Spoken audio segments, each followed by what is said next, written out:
estamos aqui reunidos, né? Aqui no centro, onde temos 2 ou mais reunidos em seu nome, Ele estará conosco.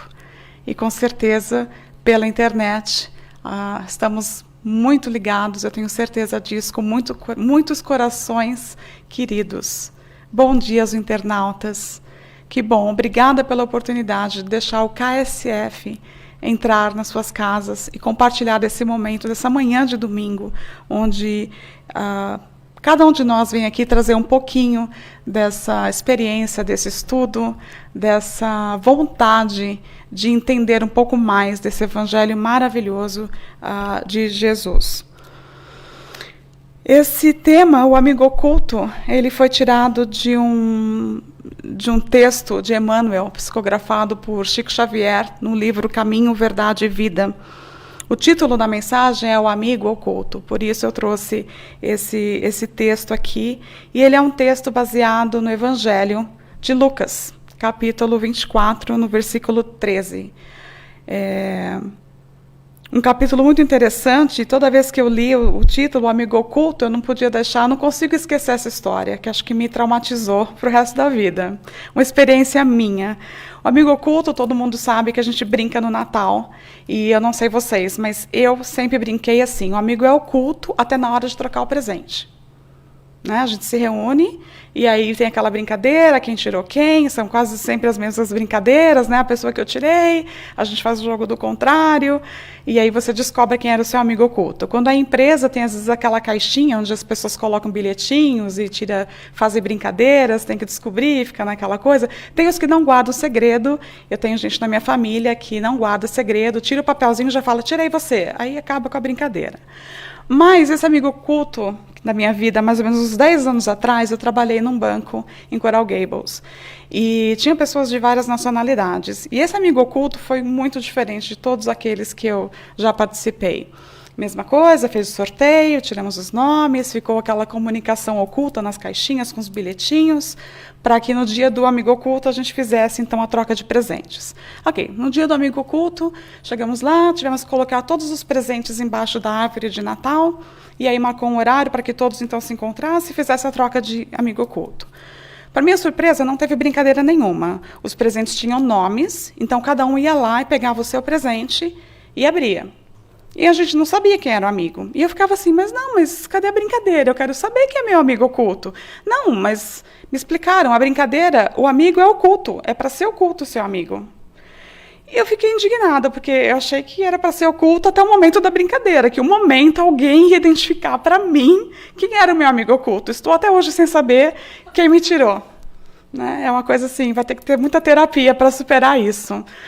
Mas eu também fiquei surpresa, porque um dos presentes foi um cartão, um gift card do Subway. E eu também fiquei imaginando que esse amigo oculto deu para uma outra pessoa um gift card do Subway, que talvez a pessoa goste do Subway, né, dessa cadeia de sanduíches, que é a preferida dela. Mas você não pode nem falar obrigado para esse amigo oculto que descobriu que você gosta do Subway e te deu um presente assim tão pessoal. Diferente aqui do texto do Emmanuel, que a gente vai saber quem era esse amigo oculto. Então, para você que ouviu o título e ficou imaginando da onde eu peguei o amigo oculto, se a gente não está ainda na época de Natal, ou o que significa amigo oculto na sua família, ou se você já ficou triste porque ganhou aquilo que você... Né, ou você deu um presente melhor daquilo que você ganhou, porque geralmente acontece isso também, né? Você dá um presente legal e aí recebe um presente não tão bom, esquece do propósito da troca. Mas eu sou assim, se você foi meu amigo secreto naquela época e está me ouvindo, me liga e fala, fui eu, porque até hoje eu fico pensando quem foi o meu amigo oculto. Brincadeiras à parte, né? Então vamos lá. Nesse capítulo onde Emmanuel vem nos trazer ele traz uma ideia do que foi, do propósito de Lucas ao escrever esse capítulo, tem umas relações com relação ao ensinamento, que é um ensinamento de fé, um ensinamento da vida espiritual e de um amor tremendo desse amigo oculto por nós. É isso que essa passagem diz. E é claro que, né, quando a gente fala da doutrina espírita, existem outras características dessa passagem, que seria, então, a imortalidade do espírito, né, a comunicação mediúnica e também a materialização do Espírito, que é um outro capítulo, é uma outra vertente dessa passagem, né, que eu vou comentar, que vocês podem estudar na obra de Kardec, na Gênese, ou nas obras que explicam essa aparição, essa comunicação, mas eu vou me atender aqui somente ao Evangelho. Então, minha ideia foi trazer o Evangelho mesmo, eu vou ler o que está na Bíblia, e dentro disso, baseado no estudo de Emmanuel, a gente caminhasse nessa história juntos, tentando se colocar um pouco dentro da história. E o que é fantástico para mim, nessa parte do Evangelho, é que todas as vezes que a gente relê uma passagem, esses textos falam diferentes para a gente, diferentemente. Porque a gente está diferente, ou porque naquele momento da nossa vida a gente está buscando outras coisas. Então, eu tenho certeza que na leitura também desse texto, para cada um de vocês, vai trazer ideias, talvez até um pouco diferentes da minha. Aqui é uma visão que eu trago, que me toca no que eu quis para a minha vida nesse momento, mas eu tenho certeza que a palavra de Deus ela é tão viva que ela atinge todos os corações de uma forma muito particular e muito pessoal. Então, aqui está o início do Amigo Oculto. E antes da gente entrar no texto, só para sintonizar esse período que Lucas vai dizer para a gente, que ocorre essa passagem, né, onde ele vai descrever o acontecimento dessa passagem. Então, a gente vai voltar no tempo. E isso também me levou a pensar, quando eu estava querendo um tema que eu pudesse falar aqui para vocês e dividir e fizesse um estudo, porque a parte legal é o estudo até chegar aqui, é o que traz mesmo para mim uma riqueza tremenda, que eu espero que vocês gostem bastante, mas, de verdade, o que isso trouxe para mim é incrível. Eu acho que nesse momento que todos têm um pouco mais de tempo, você poder entrar num estudo e tirar de lá coisas para a sua vida é de uma riqueza tremenda. Então, eu fiquei imaginando, depois do domingo de Páscoa, a gente teve aqui o Humberto, fez a palestra, né? A gente comemora a ressurreição de Jesus, o túmulo vazio, e eu fiquei pensando, puxa, o que acontece mesmo depois então, que o túmulo fica vazio e ele ressuscita? Como a história continua? E aí eu fui pesquisar um pouco e me deparei com o fato de Jesus ter ficado conosco por 40 dias. E nesses 40 dias ele ter aparecido algumas vezes, comprovando então a existência do Espírito, da vida após a morte. Então, nesse momento aqui que Lucas vai contar para a gente, lembremos o seguinte, a sexta-feira, então, da paixão, onde, né, Jesus teria sido morto e ele teria sido sepultado, logo em seguida depois, com a ajuda de José de Arimateia, Nicodemos e Maria de Madalena. Eles, então, fizeram o sepultamento de Jesus na sexta-feira. Então, no sábado, eles não poderiam, por uma questão da própria religião, eles não poderiam fazer perfumar o corpo, né? Fazer a tradição da época no corpo de Jesus. Então, no terceiro dia, logo cedo, foi quando essas três mulheres foram ao túmulo de Jesus para fazer, então, essa cerimônia de perfumar o corpo de Jesus. E aí, qual não foi surpresa delas, ao chegarem até o túmulo de Jesus, elas ficavam preocupadas porque Pilatos tinha ordenado que um guarda ficasse na porta do sepulcro, né? Que colocasse uma pedra na frente e que colocasse um guarda 24 horas para que ninguém removesse aquela pedra, porque já existia, claro, né, uma possibilidade que Jesus havia falado que ele ressuscitaria. Então Pilatos tinha que ter certeza que ninguém entraria naquele túmulo. Bom, então elas chegam lá e, para surpresa delas, elas encontram um ser espiritual cheio de luz, um anjo, que, como a porta está aberta, a pedra está movida e o sepulcro está vazio, o túmulo está vazio. Então, elas ficam assustadas e esse anjo, então, diz, se elas estão procurando Jesus, que ele não está mais lá, que o túmulo está vazio porque ele ressuscitou. Então, esse é o momento da história onde Lucas vai falar para a gente dessa passagem que acontece, então, logo depois da ressurreição de Jesus. Então, vamos começar aqui no Evangelho. Então, aqui já é Lucas contando para a gente uma história. E eis que, no mesmo dia, iam dois deles para uma aldeia que distava de Jerusalém 60 estádios, cujo nome era Emaús. E iam falando entre si de tudo aquilo que havia sucedido. Então, Lucas ele está aqui fazendo uma colocação, né, de que esse mesmo dia, então, é o terceiro dia, é o dia da ressurreição de Jesus, onde 2 discípulos estavam, então, indo para uma aldeia que ficava distante 60 estádios, que o cálculo é mais ou menos de 10 a 12 quilômetros de Jerusalém. Né? E eles iam falando entre si sobre tudo o que havia sucedido. Lucas coloca de uma forma, e esse é o convite que eu queria fazer, que nós nos colocássemos nessa estrada hoje, que a gente fizesse um paralelo com a nossa vida, junto com eles, com esses discípulos. Lembrando, eles eram discípulos, não eram apóstolos, tem uma diferenciação aí entre discípulo e apóstolo e multidão. Muitas vezes a multidão, Jesus se dirige até mesmo nessas 3 categorias para a gente, ou até o seu posicionamento na época, enquanto multidão, enquanto aqueles que só buscavam pelo sobrenatural, pela cura, pelas maravilhas, mas não se comprometendo com a mudança interna, não se comprometendo com a proposta da renovação, da boa nova de Jesus. Os discípulos que já entendiam, mas também não participavam inteiramente. Eles tinham uma busca, mas eles não estavam ainda convertidos dessa mudança. E os apóstolos que já entravam em comunhão com Jesus e estavam fazendo o caminho, até mesmo na divulgação da Boa Nova com Jesus. Então, aqui são 2 discípulos que estão saindo de manhã, depois da ressurreição, um pouco assustados pelos últimos acontecimentos, com medo de uma perseguição, porque sabia que poderia haver uma perseguição. Então, eles estão saindo de Jerusalém, no caminho oposto. Então, é uma caminhada longe do centro. Né? Naquela época, as pessoas iam a Jerusalém à busca de Deus, à busca de paz, a cidade da paz, uma viagem espiritual. E eles estão fazendo, Lucas demonstra aqui, que eles estão fazendo o caminho contrário, eles estão distanciando de Jerusalém, indo para Emaús. A tradução do nome de Emaús é águas quentes, então eles estão saindo desse centro no caminho totalmente oposto. E aí, no final, vocês vão ver o que isso significa, essa caminhada, imaginar que nós estamos nessa caminhada, o quanto que a gente distancia daquilo que está acontecendo, que no momento era uma coisa trágica, né? A gente imagina que isso acabaria... eles estão saindo no momento onde o final foi a crucificação. E a história de Jesus não acaba na crucificação, muito pelo contrário, a gente sabe disso.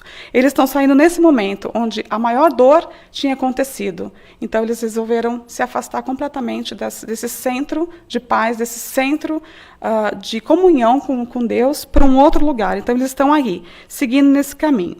Né? Outro detalhe, no decorrer da história, Lucas vai dizer que eles saíram de manhã e eles vão chegar à noite. Numa hospedaria. E 10 quilômetros não se leva o dia inteiro para caminhar. Né? Você realmente não... Eu acho que geralmente você caminha de 4 a 5 quilômetros, uns 5 a 6 quilômetros para fazer 1 quilômetro. Então, não levaria o dia inteiro para eles chegarem lá. Então, aí uma proposta também de uma caminhada maior, de uma caminhada da nossa vida, da nossa missão, daquilo que a gente está aqui para fazer. Não necessariamente que eles caminharam esses 12 quilômetros. Né? Todos um simbolismo em torno disso. Então, continuemos com Lucas. E aconteceu que, indo eles falando entre si e fazendo perguntas um ao outro, o mesmo Jesus se aproximou e ia com eles. Mas os olhos deles estavam como que fechados para que não o conhecessem. Aqui, então, um amigo oculto, né? Eles não reconheceram esse amigo que estava a caminho, que chegou até ele. Então, imaginem só, né? Eles estão de olhos fechados. É óbvio que ninguém caminha de olho fechado, né? Eu não sei se vocês já tentaram, mas fica um pouquinho complicado caminhar de olhos fechados. Mas por que esses olhos fechados dele? Demonstra uma desarmonia íntima. Imagine, eles acabaram de sair de um momento super dramático, né? Inclusive, pelo que eu estudei, não sei se vocês pararam para pensar, eu não sabia disso, que na crucificação os apóstolos não estavam lá. Que ficaram, aqui todo mundo, quem está aqui comigo já sabia. As mulheres estavam lá, né? Ficaram até o fim. Então, o único apóstolo que ficou para contar é João, mas os outros apóstolos não. E os discípulos, então, acho que talvez menos ainda, né? Os discípulos ainda não estavam prontos para estar lá. E com vergonha. né? Com certeza eles estavam, também fugiram um pouco envergonhados de não terem ficado até o final. Então essa desarmonia íntima que eles passam, por isso que esses olhos fechados num simbolismo de desarmonia, tristes, cabisbaixos, uma falta de iluminação, né? Eles estão muito pesarosos do acontecido e vem caminhando, vem falando todo o acontecimento. E eu fiquei pensando, se eu estou nessa caminhada e eu paro para conversar com alguém, o que está acontecendo na minha vida no momento, será que eu não fico com esse olho fechado, essa cara triste, e fico com esse mesmo sentimento de pesar que eles tiveram? Qual é a conversa que a gente tem com os nossos amigos quando alguma coisa acontece? No ambiente que a gente está hoje, qual é o teor das conversas que nós estamos tendo? São conversas de esperança? São conversas tristes? O que vai acontecer? Quantas vezes nós pegamos em ligações telefônicas com problemas que a gente, em vez de buscar um outro lado, né, a gente sai de Jerusalém, sai daquela cidade de paz e vai para um outro caminho distante. Sai de um lugar onde você estaria tranquilo, buscando um oposto. E, nesse momento, Jesus se aproxima e vem pertinho da gente, mas se aproxima. Essa busca, essa ajuda que sempre chega do lado de lá. Não são eles que pararam para se conectar. Jesus vem ao encontro dessa caminhada, ele vem ao encontro da gente para prestar um pouquinho atenção. O que a gente está, o que está acontecendo? Né? Essa aproximação de Jesus com a nossa humanidade, nessa caminhada que nós estamos combinando aqui, que nós estamos nessa caminhada, o quanto que Jesus se aproxima da gente enquanto humanidade. Tá? Então Jesus, né, Jesus lhes disse, que palavras são essas que caminhando trocais entre vós, e por que estáis tristes? Fantástica a pergunta de Jesus. Primeiro, assim, como se ele não soubesse o que eles estavam falando e como se ele não soubesse porque eles estavam tão tristes. É óbvio que Jesus sabia. Mas essa técnica de perguntar para a gente parar, e assim, para que eles parassem, saíssem um pouco daquilo e pensassem no que eles estavam pensando. Então, assim, a primeira pergunta dele, que palavras são essas? O que vocês estão falando? Presta atenção no que vocês vêm falando. De onde vocês saíram? O que vocês acabaram de presenciar? Não era o convite aí de Jesus. Vocês estão conversando sobre tudo de triste que aconteceu? Será que é só isso? E isso tudo, por que vocês estão tão tristes? Olha o convite dele para que a gente pare nessa caminhada e comece a pensar isso. Comece a pensar, por que a gente está tão triste? E o que a gente vem com... de novo, aquela ladainha, reclamação, desespero, tudo. Não devia estar muito boa essa conversa dos dois no caminho. Por isso que Jesus se aproximou. E ele se aproxima nesse momento, onde a gente está mais triste, mais indignado, e a gente não presta atenção, estamos com os olhos fechados e ainda não estamos vendo esse amigo oculto que se aproximou da gente. Né? Essa pedagogia amorosa de Jesus que chega assim de mansinho, né, e com uma pergunta assim tranquila, faz esse trabalho do autoconhecimento para eles pararem, pensar o que eles estão fazendo e a gente se perceber por que a gente está tão triste. E no caso deles, óbvio, estavam tristes por tudo aquilo que havia acontecido com o Messias, o martírio do Messias, que foi um evento super trágico e, com certeza, muito dramático para eles. E continua Lucas. Respondendo um, cujo nome era Cleopas, disse-lhe, és tu só peregrina em Jerusalém e não sabes as coisas que nela têm sucedido nesses dias? Ou seja, né, nossa, onde você estava? Que planeta você caiu? Como assim você não sabe o que está acontecendo? Né? Onde está esse amigo oculto aqui que veio perguntar o que a gente está falando? Como assim? Você não sabe? Não viu notícia? Não sabe o que está acontecendo? Né? Então, Jesus lhes perguntou, quais? E eles lhes disseram, as que dizem respeito a Jesus, o Nazareno, que foi um profeta poderoso em obras e palavras diante de Deus e de todo o povo. E como os principais dos sacerdotes e os nossos príncipes o entregaram à condenação de morte e o crucificaram. E nós esperávamos que fosse ele o que remisse Israel, que resgatasse Israel. Então a expectativa deles, assim, primeiro, super frustrada, porque o que eles esperavam não aconteceu. Então, nessa conversa nossa, o que a gente está esperando não acontece. Né? E aí a gente fica bravo porque não foi como eu queria. Porque eu não vou me formar, eu não vou ter formatura esse ano como eu tinha planejado, porque o meu casamento que estava marcado agora não dá porque a igreja fechou. Qualquer que seja o projeto, eu estou frustrado, não saiu como eu queria. Aquilo que eu imaginei que fosse, A minha promoção no meu trabalho não aconteceu mais. Quantas coisas estão acontecendo agora que eu estou frustrado, né? Eu imaginei que ia ser uma coisa e não foi. Então, para começar assim, onde você estava, que você não entende o que está acontecendo, Jesus, né? Eles não sabem que é Jesus, mas onde essa pessoa apareceu e pergunta, como assim? O que está acontecendo? Você não viu? Não é mais. Outro detalhe importantíssimo aqui. Eles eram discípulos. Eles acompanharam o trabalho de Jesus. Jesus era o Cristo, era o Messias. Aqui não. Olha o que eles estão falando para Jesus. Né? Ele foi um profeta. Então Jesus já não é mais quem ele era. Por quê? Se ele morreu crucificado, uma morte não honrosa, então agora os discípulos viraram a atenção deles justamente para os acusadores de Jesus. Não era mais o Messias, o Cristo. Agora ele é só um profeta. Então, a crença numa coisa diferente, de novo, longe de Jerusalém. O foco desses caminhantes já não é mais em Jesus, de tudo que eles viram. Não, ele foi um profeta. Né? Aqui foi entregado à condenação, ou seja, eles estão tentando explicar para aquele amigo que apareceu todo o terror que, né, não deu em nada. Tudo que eles vivenciaram não foi em nada.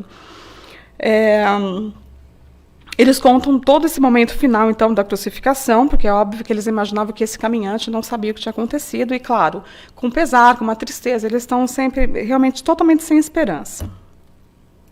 Continuando, Lucas. Desculpa, voltando aqui, né? O Cleopas, ele continua falando. E só interessante nesse sentido, por que Lucas convida que isso seja que nós caminhemos com eles? Porque só um dos discípulos tem nome, Cleopas. Mas o significado de Cleopas é aquele que ouve. Então, é como se Cleopas ainda, dentro dos dois, ainda ouvia um pouquinho Jesus. E o outro somos nós, que estamos ali também vendo o diálogo e, né, não também entendendo nada, chorando com ele. Então, Cleopas continua. Mas agora, com tudo isso, é já hoje o terceiro dia desde que essas coisas aconteceram. É verdade que também algumas mulheres dentre nós nos maravilharam, as quais de madrugada foram a sepulcro e, não achando o seu corpo, voltaram, dizendo que tinham visto uma visão de anjos que dizem que ele vive. E alguns dos que estavam conosco foram a sepulcro e acharam ser assim como as mulheres haviam dito, porém não o viram. Caramba! Eles não só participaram, como sabiam Jesus já tinha avisado 3 vezes que ele ia ressuscitar no terceiro dia. Eles têm a consciência de que hoje é o terceiro dia. As mulheres vieram, falaram que está vazio. Eles, realmente, né, elas acharam que outros foram lá, também viram vazio, mas ressuscitar mesmo, ver Jesus que é bom, ninguém viu. E a gente também, né, de frente com ele, falando com ele, não vendo o tamanho, a cegueira deles, estão preocupados com os últimos acontecimentos, perdendo tudo aquilo que foi feito antes. Né? Nós estamos preocupados com o que está acontecendo agora, esquecendo tudo o que já foi acontecido, tudo que já aconteceu, tudo que já foi feito pela gente. Todas as vezes que não víamos saída e teve uma saída. Então, eles, de novo, aqui não viram. Lembra, eles saíram com a impressão da crucificação, não da ressurreição. Não de ver Jesus vivo. E estavam passando naquele momento, vendo Jesus ali, e nem aí entendendo o que aquele caminhante, que não sabia de notícia nenhuma, super assim fora, né, do mundo, estava ali com eles. Então, esse sentimento de incerteza, né, essa falta de fé que dá na gente realmente. Agora eu não acredito em mais nada. Estão falando por aí falaram por aí que ele ressuscitou, que todo mundo está vazio. Mas eu até conheço quem falou, mas eu não acredito porque ninguém viu. Então, até então, é onde eles se encontram nesse momento aí. Nós que estamos nessa caminhada, com certeza. Então, Jesus responde, né, muito, muito educadamente. Falou uma palavra difícil, que acho que é porque a gente não fica assim tão chocado. Ele usou uma palavra assim, nécios, né, lentos. Né, de ignorância.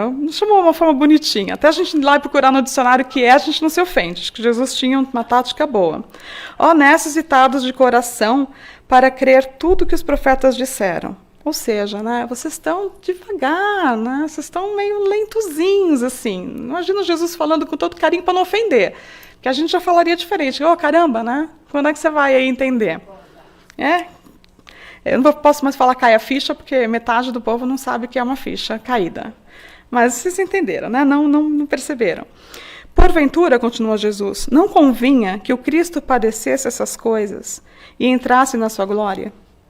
Então, Jesus, o que ele está fazendo ali? Né? Ele está dando uma nova visão, está tentando tirá-los daquela visão deles, daquele momento de tristeza, mudando a parte vibracional. Então, ele traz para eles assim, olha só, né? Vocês esqueceram, vocês não lembram, não aprenderam nada do que os profetas ensinaram. Não convinha, então, que Jesus, né, que Cristo, ele retoma, né, de novo Cristo. Eles estavam chamando Jesus já de profeta de novo. Ele retoma de novo, olha assim, não, olha, é o Cristo. Estava tudo certo, estava tudo dentro do programado, né? Então, Jesus, com essa energia, afirma para eles isso, dessa questão, dessa necessidade, dessa doutrina, de ela ser sentida, dela não ser só. Eles sabiam de cor e salteado tudo, mas naquele momento a resposta deles foi totalmente sem foco, sem fé, sem conexão, de olhos fechados, não conseguiu nem ver a presença de Jesus com eles. Então, Jesus caminha com eles, por isso essa questão dessa distância toda, de eles saírem de manhã, chegarem à noite para andar 10 quilômetros, não, mas Jesus está nessa caminhada da humanidade, esclarecendo, falando, olha o que a gente faz aqui, lembrando. Então, Jesus faz com ele uma caminhada, desde Moisés, né? Isso está no Evangelho. E começando por Moisés e por todos os profetas, explicava-lhes o que dele se achava em todas as Escrituras. Olha esse amigo oculto, lembrando, mostrando para eles tudo o que estava acontecendo, estava tudo dentro de uma programação, o que cada profeta fez, para eles lembrarem, acreditarem, inclusive que Jesus ia ressuscitar no terceiro dia. Né? Então, toda essa movimentação. No livro Pão Nosso, eu achei um trecho bacana que eu queria ler para vocês. O mestre também percebeu que os discípulos tinham pouco esclarecimento a respeito da vida após a morte do corpo. Daí terem sido assaltados pelo desânimo e pelas dúvidas. Olha a gente aqui de novo. A gente se desespera no agora, esquecendo que isso aqui é uma passagem. Né? Que na eternidade, o que é esse momento aqui? Então, é lógico, né? Eles estavam... Morreu, acabou, não tem mais nada. Então, tudo parou aqui. Não. Então, Jesus entendia que eles não tinham essa visão dessa continuidade. E continua o texto. Esta postura, aliás, é comum em todos nós, espíritos imperfeitos. Emitimos opiniões superficiais, às vezes irresponsáveis, sobre acontecimentos e pessoas. Alguns, né? Acho que a gente não é todo mundo. Dizem que nós, alguns espíritos, assim. Então, aqui, né, às vezes irresponsáveis sobre acontecimentos e pessoas por falta de esclarecimento ou por espírito de intolerância para com as ações do que conosco convivem. Jesus seguira-os qual amigo oculto, fixando-lhes a verdade no coração com as fórmulas verbais carinhosas e doces. E Jesus faz isso até hoje. Quantas coisas chegam, quantas mensagens, quanto estudo traz isso para o nosso coração, mudando a nossa vibração, abrindo os nossos olhos, fazendo que a gente saia daquele momento fixo numa dor, fixo numa crucificação. Gente, acorda, acontece mais coisa depois disso, né? A vida continua depois da morte. Jesus vai mostrar isso para a gente naquela época. Então, nessa caminhada toda, chega um momento que eles chegam à aldeia, para onde iam, e Jesus, né, Jesus fez com que ia para mais adiante, ou seja, né, Jesus já estava como se despedindo. Então, os dois caminhantes os constrangeram dizendo, fica conosco, porque já é tarde e já declinou o dia. Aí a gente sabe que já chegou, né, o final da caminhada, onde eles então fazem esse convite a Jesus, fica mais um pouco. E entrou para ficar com eles. Um momento assim fantástico, né, onde eles convidam esse caminhante para ficar com eles e passar mais um tempo, né? Então, eles estão um pouco mais em paz aqui, depois dessa conversa, depois de toda essa conversa de Jesus, relembrando os momentos, passando tudo isso com eles. Jesus vai fazer com eles uma outra parte agora. Jesus vai trazer eles para um momento que eles estavam felizes. Vão levar Jesus vai levá-los ao momento da partilha do pão, que foi um momento feliz. Então, olha só o que o Evangelho fala. E aconteceu que, estando com eles à mesa, tomando o pão, o abençoou e partiu-o, e lhe deu. Abriram-se-lhes, então, os olhos, e o conheceram, e ele desapareceu-lhes. Então, naquele momento, né, que Jesus consegue trazê-los, então, para o momento da lembrança feliz, quando o mestre estava ao redor deles e partiu o pão, naquele momento de felicidade, Jesus não só, ele já tinha, através... para conseguir abrir os olhos deles, para que eles conseguirem ver Jesus, Jesus tinha aberto primeiro as Escrituras. Então, primeiro Jesus traz todo o conhecimento da Escritura, uma história, acalma o coração deles. Chega nesse momento de felicidade, onde ele os viajantes veem o pão se partindo, a materialização. Não está mais só falando, né? Eles veem a partilha do pão. O que significa essa partilha do pão? E aí os olhos deles se abrem depois desse momento. Então, aí, quando se abre, quando eles veem Jesus, Jesus vai embora. Porque já não tem mais a presença física de Jesus, já não tem mais a necessidade, essa presença física de Jesus que eles tiveram, já não tem mais a necessidade. Jesus já está presente com todos nós. A nossa busca, ela já não tem mais a necessidade dele, embora eu queria muito que Jesus estivesse aqui ainda presente, né? Ia todo dia deitar no colo dele, a presença física dele eu ainda queria ter. Mas a gente sabe com essa história que não é essa a intenção de Jesus. Jesus continua, a vida é imortal, ele segue, ele vai estar todas as vezes, ele prometeu que ele estaria conosco, né? E essa lembrança de quando ele fala para esses dois discípulos, se eles não lembram, Jesus já tinha falado que ele ia ressuscitar. Eu fiquei lembrando quantas vezes a gente não lembra que Jesus falou que a gente ia ter tribulações, a gente ia ter problemas aqui, mas para a gente ter coragem, para a gente ter fé, porque ele fez. E ele sempre fala que a gente pode fazer mais. Então, quantas vezes a gente esquece essas passagens e fica nesse olho fechado, nesse coração fechado, né? Então, nesse sentido, quando eles percebem, o olho abre, eles já não veem mais Jesus. O que acontece, então, depois disso? Aí eles disseram um para o outro: porventura, não ardia em nós o coração, quando pelo caminho nos falava e quando nos abria as Escrituras? Então, aí acontece uma outra parte. Jesus abre o coração deles. Então, no momento que você passa a ver, através dessas escrituras, desses ensinamentos, desses exemplos, você abre o coração. E a gente sente Jesus com o coração. Esse é o convite. Então, por mais que eles não estavam reconhecendo, o coração deles ardia, no sentido de, olha, tinha alguma coisa, a gente estava sentindo ele. Por mais que eles não entendessem, o coração estava sentindo. Então, a gente tem que parar um pouco, no meio de toda a tribulação, e lembrar que esse contato com Jesus do coração, a gente vai sentir a presença dele. E a gente tem que procurar, de leituras mais elevadas, procurar lembrar todo esse processo de ajuda, tudo aquilo que a gente pode se melhorar desse estudo, para que a gente consiga, então, abrir de vez os olhos, procurar mais ensinamento, e com isso vai abrindo o coração da gente também, né? Mas eu fiquei pensando assim, isso é uma parte meu, né? Depois vocês fazem o que vocês quiserem, mas agora eu fiquei pensando, se sou eu na estrada, eu ia falar assim, eu sabia que era Jesus. Né? Não tem sempre assim que a gente fala, eu sabia. Ela fala, sabia nada, você ficou falando, ficou chorando aí. Quem não tem uma história assim, né? Eu sabia. Eu tinha certeza, eu sabia que meu time ia ganhar. Eu sabia que aquilo ia acontecer, eu sabia que o cara ia chegar atrasado, né? A gente sempre acha que sabia. Mas aqui é muito mais profundo que isso. Isso sou eu sendo Estela, mas aqui, lógico, que no mais profundo é que eles sentiram com o coração que tinha alguma coisa, que Jesus estava caminhando com eles.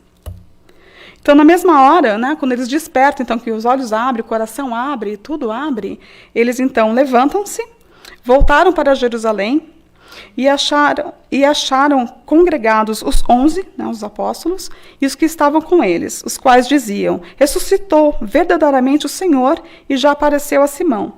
E eles lhe contaram o que lhes acontecera no caminho e como deles foi conhecido o partir do pão. Né? Então, vocês olham só que interessante, à medida que eles abriram, que eles acordaram, que eles viram Jesus, vem a necessidade de voltar a Jerusalém, de fazer o caminho de volta. E já está de noite. Consequentemente, o caminho não devia ser muito fácil, como foi na ida, mas a necessidade de retomar, de uma conversão, de um reparo, e o coração cheio daquela boa notícia, eles tinham que dividir a boa notícia.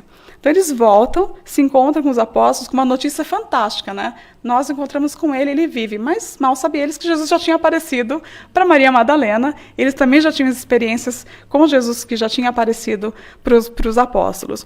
Mas o interessante aqui é a gente pensar nessa caminhada que a gente faz como humanidade, que a gente combinou que a gente ia fazer essa caminhada junto. Por mais que essa volta à noite seja mais complicada, a gente não está enxergando muito, o convite da gente refazer esse caminho e voltar para onde a gente estava se distanciando. O convite de Jesus para que a gente arrume a nossa rota e volte para a cidade de Deus, volte-se para Deus, volte-se para essa busca espiritual, que todos iam para Jerusalém. Eles estavam indo. Então, quando Jesus aparece nesse encontro, ele consegue fazer um processo de mudança, que eles voltam para buscar essa parte espiritual. Só que eles não voltam falando, olha, deixa eu te contar, que horrível, né? Aí fico pensando eu também, nossa, você não vai acreditar. Eu não acreditava nele, achei que estava tudo acabado, aí o cara apareceu, a gente não reconheceu ele, até o momento dele aparecer, dividir o pão, e a gente, quando viu, ele foi embora, nossa, que horrível, se soubesse. A gente tem esse motivo. Mas não é isso. Aqui o convite é, quando eles voltam, olha o que eles falam. Eles falam assim, eles contaram o que lhes aconteceu no caminho e como deles foi conhecido no partir do pão. Eles estão contando do aparecimento de Jesus. A dividir a experiência deles na parte positiva, em tudo que aconteceu com eles. E não no que tinha acontecido no sentido ruim. Não, ele conta assim, né? Ressuscitou verdadeiramente o Senhor. E já apareceu, aqui eles falando que já tinha aparecido a Simão. Então, eles voltam com essa novidade, essa boa nova, de evangelizar, de contar a boa nova, que Jesus vive, que Jesus é quem eles achavam que era. Que felicidade no coração deles. Imagina que, quando a gente refaz esse caminho de volta, não tem como não pensar em Saulo, né, ou Paulo, que fez esse caminho de volta, que estava também... tinha uma conexão equivocada, né, uma convicção equivocada de tudo que ele perseguia, baseado numa lei, e que quando ele tem esse encontro também, porque Jesus também aparece para ele, né, ele também tem essa visão, nesse período Jesus aparece para Paulo, e Paulo tem aquela visão, ou seja, também buscando, tirando ele daquele caminho que ele estava indo, fazendo um convite para Paulo voltar e refazer aquele caminho melhor, pensar melhor. E o que Paulo faz, não fica lá chorando o que ele tinha feito. Ele volta e faz o caminho todo de novo e fez a eliminação que ele fez. Não lamentando, não levando a culpa, mas com a renovação do que ele tinha que fazer, da missão que ele tinha. E esse é o convite, quando a gente está nesse caminho, que a gente está nessa onda, que a gente tem esse encontro, e esse convite é para que a gente abra os olhos, abra esse coração, levante, faça diferente, e volte, e busque essa conexão. A gente não pode estar vinculado em notícias que não estejam dentro dessa boa nova. Né? Lembrar que não parou na crucificação, a história seguiu. E essa é a coisa mais bonita que tem nessa passagem. Então, esse é exatamente o evangelho que Lucas nos conta. Essa história onde Emmanuel, então, apresenta Jesus como esse amigo oculto. Eu trouxe um texto bem curtinho aqui, do livro Cristianismo e Espiritismo, de Leon Denis. E ele fala tão lindamente exatamente desse período, que aconteceu depois da Páscoa, né? Depois da morte de Jesus, da ressurreição. Olha o que ele fala. Jesus, essa alma poderosa, que em nenhum túmulo poderia ser aprisionada, aparece aos que na terra haviam deixado tristes, desanimados e abatidos. Vem dizer-lhes que a morte nada é. Com a sua presença, lhes restituiu a energia, a força moral necessária para cumprirem a missão que lhes fora confiada. Jesus sempre vem ao nosso encontro lembrando isso. Né?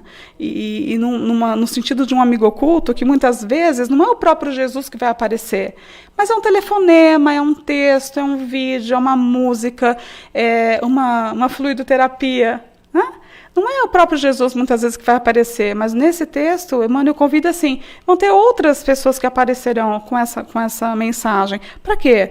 Para esses desanimados, abatidos, a gente passa momentos assim, e todas as vezes que a gente fica com o olho fechado, que a gente está triste, abatido, a nossa conversa vai ser a mesma dos caminhantes. A gente vai estar na mesma estrada, falando as mesmas coisas, lamentando, chorando, com tanta coisa maravilhosa que tem para acontecer.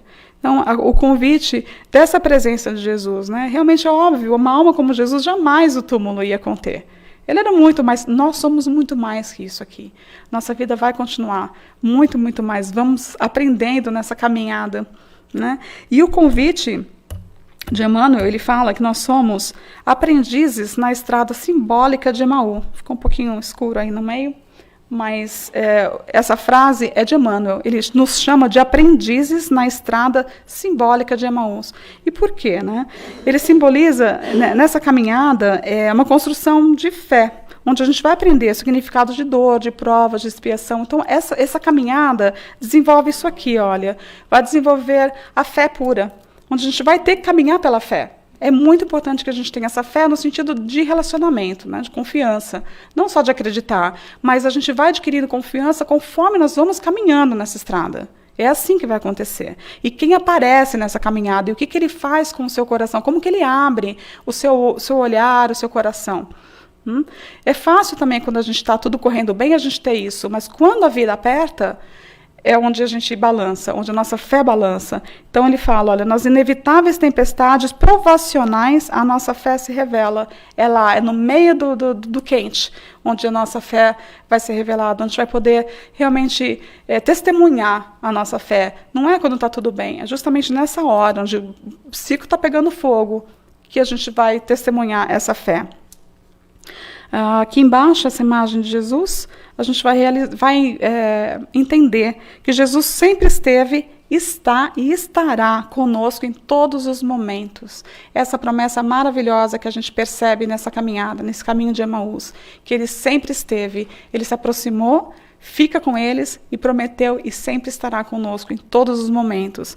Não sei se muitos conhecem aquela poesia que fala da caminhada, né, pegadas na areia, onde o rapaz está caminhando e ele está perguntando para Jesus onde Jesus estava, que o abandonou, e Jesus então fala, olha as pegadas na areia, né? Foi quando eu te carreguei no colo. Então, muitas vezes a gente pensa assim, não, me abandonou, né? Para me deixar onde eu estou, para passar o que eu estou passando, no meu trabalho, na minha saúde. Como assim ele não está vendo?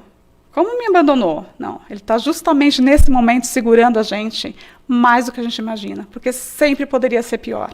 Então, ele está sempre segurando, mandando uma ajuda, mandando um amigo oculto para sustentar a gente. E o caminho de ascensão espiritual, ou seja, essa busca de que a gente se ilumine, que a gente consiga, através da nossa caminhada, perceber essa busca espiritual, essa construção de um caminho espiritual, voltando sempre para a cidade da paz, voltando na busca de Deus, voltando para a busca espiritual. No capítulo 48 do Fonte Viva, Emmanuel nos fala, muita gente escuta a boa nova, mas não lhe penetra os ensinamentos. Isso ocorre a muitos seguidores do Evangelho, porque se utilizam da força mental em outros setores, ou seja, a gente está distraído com outras coisas. A gente vamos voltar para aquilo que tem importância. A gente está ocupando a nossa cabeça, ele fala aqui, utilizam da força mental em outros setores. Então a força está ali, ela está sendo desperdiçada, mas a gente tem essa capacidade de a gente se conectar com essa boa nova. Creem vagamente no socorro celeste nas horas de amargura, mostrando, porém, absoluto desinteresse ante o estudo e ante a aplicação das leis divinas. Aí Emmanuel dá aquela, como Jesus chamando a gente de nécios. Ele fala uma coisa difícil para a gente ficar assim, procurar saber o que é. Ou seja, um convite assim, então tá, né? A gente quando o ciclo está pegando, que a gente tem ele chama de vagamente, né? Creem vagamente no socorro celeste. Até o que a gente acredita, ele fala que é vagamente. A gente acha que tem uma fé e a gente ainda está acreditando vagamente. Então, nesse acreditar vagamente dele, ele fala assim, olha, mostrando absoluto desinteresse ante o estudo. Gente, Jesus convida a nossa caminhada a você estudar um pouco mais, a conhecer um pouco mais. O primeiro convite dele foi, por que estão tristes? Por que estão tão tristes? Por que vocês estão pensando? Olha o convite para parar e falar assim, por que está acontecendo tudo isso? Vamos procurar estudar, entender mais as leis divinas, entender que a vida continua, que a morte, ela é o nome. Quando meu pai faleceu, a Marisa me falou uma coisa tão bonita, né? Assim, que morte? A morte não existe, a morte foi um nome que a gente inventou. Só existe vida. Foi isso que você falou para mim quando meu pai voltou para o plano espiritual. Só existe vida, não existe morte. Então, só dá para saber isso quando a gente estudar, quando a gente for começar a perceber, a Adriana falou ontem, espíritos imortais. Perceber a maior lição da ressurreição da Páscoa é que a vida continua. É só isso que Jesus veio mostrar. Olha para mim, eu sobrevivi, o túmulo está vazio. Olha eu aqui, toca, Tomé. Você quer ver? Então, essa é a lição, é esse convite da gente se melhorar, da gente estudar. Tanto tempo que a gente tem agora, puxa, quanta coisa dá para a gente estudar, Tem a parte, né, espiritual tremenda, tem outras coisas que a gente pode estudar também para aprimorar a nossa paciência, tem muita ferramenta que a gente pode estar estudando, para que a gente não ocupe a nossa cabeça com essas... que a gente abra espaço na parte mental para estudar todos esses ensinamentos. Isso só vai renovar a nossa fé, só vai fazer com que a nossa fé fique mais forte e mais resistente. Lembrando que é isso, a gente vai passar por esses momentos de tempestade, a gente vai estar aqui como alpinista, que eu sempre coloco, na Flu também a gente falou dessa montanha, do alpinista, por quê? Pela programação, o alpinista não resolve um dia que ele vai subir a montanha, ele vai se preparar, ele vai estudar a montanha. Aquele rapaz que escala a montanha, tem até um filme dele, que ele escala sem aparato nenhum de escalada, ele escala só com as mãos. E aí eu fui ver o documentário dele, e eu fiquei pensando, nossa, incrível, o cara vai e sobe a montanha. Mas não, ele sobe várias vezes a montanha com o equipamento, para ele saber exatamente onde ele tem que pôr a mão, para aí quando ele sobe sem equipamento, ele sabe onde ele põe a mão, onde ele se segura. Então, assim, todo esse preparo para começar a caminhada, né? Os equipamentos, o movimento da caminhada, ele só muda uma mão quando a outra está firme. E ele vai de pouco. Então, a nossa caminhada espiritual, a Marisa usou o termo, né, da bagagem, da mochila, eu acho que é isso, a gente vai preparando essa mochila para a caminhada, para a gente poder estar pronto, para que não pare essa caminhada. E a gente tem um objetivo, porque o objetivo dele é conquistar aquela montanha. O alpinista é isso, ele vai conquistar. E para conquistar, ele sabe que ele tem que fazer um pouco de cada vez, ele tem que parar várias vezes para estudar o caminho, porque senão ele começa a ir para uma via errada, ele tem que assessorar os riscos, para ele conseguir chegar lá em cima, então, e superar tudo isso. É a nossa vida espiritual. Né? Talvez, em vez de ser o caminho de Emaús, podia ser a montanha de Emaús, que ia ser legal também, ele subindo a montanha. Então, voltando para o título, né, o Amigo Oculto, ainda de Emmanuel, ele fala o seguinte para a gente. Entretanto, chega sempre um desconhecido que caminha ao lado dos que vacilam e fogem, aquilo que eu comentei, que não é só a presença de Jesus, não é o Jesus que vai chegar para a gente. Né? Então, eu vou esperar quando Jesus aparecer. Não, imagina que Jesus vai aparecer para mim. Não, olha só o que eles estão falando. Chega sempre um desconhecido que caminha ao lado dos que vacilam e fogem. Tem a forma de um viandante incompreendido, de um companheiro inesperado, de um velho generoso, de uma criança tímida. Sua voz é diferente das outras, seus esclarecimentos mais firmes, seus apelos mais doces. Então, se você está na sua casa esperando Jesus aparecer e esquece que seu filho está te dando a maior lição de evangelho, a gente tem que mudar o nosso pensamento. Se a gente está em casa esperando que Jesus vai bater na porta e falar, cheguei, a gente tem que lembrar que, às vezes, os nossos avós, os nossos pais, os nossos roommates, quem esteja com a gente, está sendo esse papel de amigo oculto, que são eles que vão fazer isso. Vão fazer que a gente, mesmo que não seja nesse companheirismo, mesmo que seja na discussão, na desavença, está fazendo esse caminho com a gente, da gente aprender, para a gente poder entender, então, que sempre caminha com a gente alguém para nos lembrar disso. Às vezes com amor, como um companheiro amoroso, às vezes desafiador, mas com certeza o chamado dele é muito maior, para a gente acordar. Né? Às vezes não vai chegar bonzinho, como Jesus perguntando, o que você está pensando? Por que você está triste? Não vai chegar assim, vai dar um croque, não sei o que é croque, não sei porque ele veio isso na minha cabeça. É uma amiga minha que disse que ela tomava um croque na cabeça todo dia. Mas assim, como que chega a isso? Não é porque aquele momento é difícil que não está levando a gente para perto de Jesus também, porque vai despertar na gente. Como que eu saio disso? Como eu melhoro isso? Como que eu faço para aceitar essa situação? E ele fala também no final desse capítulo, minuto virá em que Jesus, de maneira imprevista, busca esses viajores transviados e não os desampara enquanto não os contempla, seguros e livres à hospedaria da confiança. Ou seja, ele não vai largar nossa mão nunca, porque para a gente chegar nessa hospedaria da confiança, vamos levar um tempinho ainda. Alguns já chegam mais rápido, outros ainda demora. Quanto a gente vacila, tem dia que eu levanto assim, nossa, estou super bem, né? Estou super confiante, minha fé. Aí você vê o negócio e fala, nossa, vai acabar tudo mesmo. A gente navega em emoções de manhã à noite. Meu Deus, a nossa estrada de Emaús, eu vou te falar, esses 10 quilômetros rende.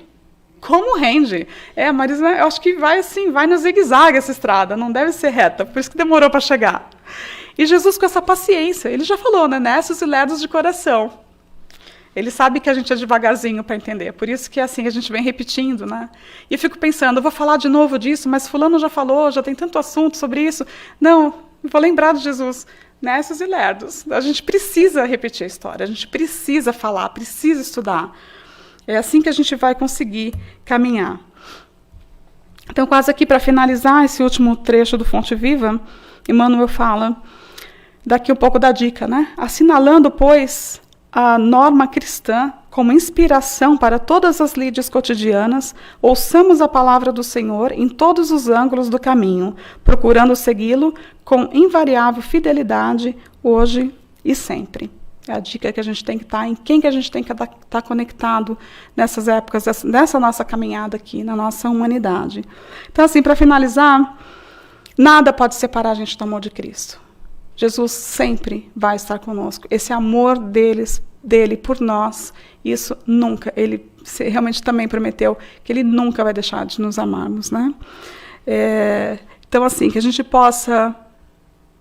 consiga ouvir esse chamamento, ouvir essas palavras, que a gente possa abrir os nossos olhos, que a gente possa abrir nosso entendimento, abrir nosso coração, fazer esse processo realmente de parar, de ouvir, de abrir, de entender, abrir esse coração e deixar que Jesus haja e que nos ajude a retomar o nosso caminho, para que a gente não se afaste de Jerusalém, não se afaste dessa cidade de paz, não se afaste dessa conexão com o Pai e vá buscar em outras aldeias, por qual seja o motivo, por medo, por desespero, por falta de fé, por insegurança, por vergonha, seja qual for, que a gente consiga lembrar que o caminho que Jesus faz na vida da gente é essa volta para o Pai, essa busca, a gente está sempre lembrado dessa volta. E o que você faz nessa volta e como você divulga essa volta com a sua vida. Esse é pregar o Evangelho. Pregar o Evangelho com palavras, se necessário. É essa caminhada que a gente faz com as nossas atitudes. Que a gente possa ser na vida do outro, essa lembrança, que a gente também possa ser o amigo oculto na vida do outro. E não só esperar que o amigo oculto apareça na nossa. É isso que eu queria dividir com vocês. E como diz Chico, tudo passa, isso também passará. Muito obrigada pela atenção de todos, pelo carinho, por me deixar entrar na casa de todo mundo e dividir esse domingo aqui, poder estar aqui com os meus amigos ocultos. Eu tenho alguns amigos ocultos aqui por trás da câmera. Tenho um amigo oculto muito querido, que é o Walter, que eu queria agradecer, porque outro dia ele falou, né, obrigado por você ter feito o estudo. Eu falei, não, obrigado você por poder fazer isso aqui funcionar, para a gente poder passar essa mensagem juntos, né? Teve um sábado que o Walter ficou aqui o dia inteiro para conseguir fazer isso aqui funcionar. E, meu amigo oculto, muito obrigada por você estar aqui com a gente. Muito obrigada. Um bom dia, um bom domingo para vocês. Fiquem com Deus.